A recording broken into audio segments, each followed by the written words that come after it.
भगवान शिव और नंदी की कहानी बहुत ही प्रेरणादायक और भक्ति से भरी हुई है। नंदी को भगवान शिव का वाहन, सवारी, उनका परम भक्त, गणों का प्रमुख और कैलाश पर्वत का द्वारपाल माना जाता है।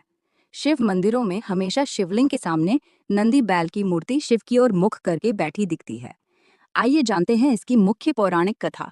शिव पुराण और अन्य पुराणों के आधार पर प्राचीन काल में शिलाद मुनि नाम के एक महान तपस्वी ऋषि थे। वे आजीवन ब्रह्मचर्य व्रत का पालन कर रहे थे, लेकिन उनके पितरों को चिंता हुई कि उनके वंश का अंत हो जाएगा। उन्होंने शिलाद मुनि को संतान प्राप्ति के लिए तप करने की सलाह दी। शिलाद मुनि ने भगवान शिव की कठोर तपस्या की और उनसे ऐसा पुत्र मांगा जो अमर हो, मृत्यु से मुक्त हो और हमेशा शिव की कृपा में रहे।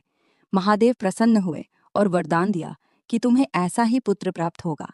अगले दिन जब शिलाद मुनि खेत जोत रहे थे, तो भूमि से एक दिव्य बालक प्रकट हुआ। मुनि ने उसे गोद में लिया और उसका नाम नंदी रखा, क्योंकि नंदी का अर्थ है आनंद और प्रसन्नता।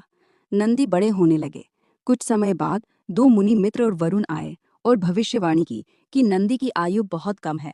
ये सुनकर नंदी बहुत दुखी हुए और उन्होंने मृत्यु से मुक्ति पाने के लिए वन में जाकर भगवान शिव की घोर तपस्या शुरू कर दी। उनकी तपस्या से प्रसन्न होकर भगवान शिव ने नंदी को दर्शन दिए और कहा, वत्स नंदी, तुम अब मृत्यु से मुक्त, अमर और सदैव मेरे साथ रहोगे। तुम मेरे वाहन, मेरे परम भक्त और मेरे गणों के अधिपति बनोगे। भगवान शिव ने नंदी को अपना वाहन बैल रूप में बनाया और उन्हें कैलाश पर्वत का द्वारपाल नियुक्त किया।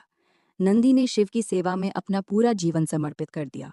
उनकी भक्ति इतनी गहरी थी कि वे शिव के हर आदेश का पालन करते थे। कुछ अन्य प्रसिद्ध प्रसंग। एक बार रावण ने कैलाश पर्वत को उठाने की कोशिश की। नंदी ने क्रोधित होकर अपने पैर से रावण के हाथ को दबा दिया। रावण तब तक मुक्त नहीं हुआ जब तक उसने शिव की आराधना नहीं की और नंदी से क्षमा नहीं मांगी। नंदी ने ब्रह्मद ऋषि को भी शिव पार्वती के निजी समय में प्रवेश नहीं करने दिया था, जिससे उनकी आज्ञाकारिता दिखती है। भगवान शिव ने नंदी को ये वरदान भी दिया कि जहाँ नंदी का वास होगा, वहाँ मैं स्वयं निवास करूंगा।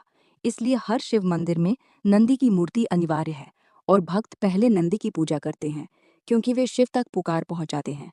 नंदी भक्ति, शक्ति, कर्मठता और आज्ञाकारिता का प्रतीक है। वे बताते हैं कि सच्ची भक्ति से मनुष्य कितना भी साधारण क्यों न हो, वो ईश्वर का सबसे प्रिय हो सकता है। हर हर महादेव। नंदी महाराज की जय।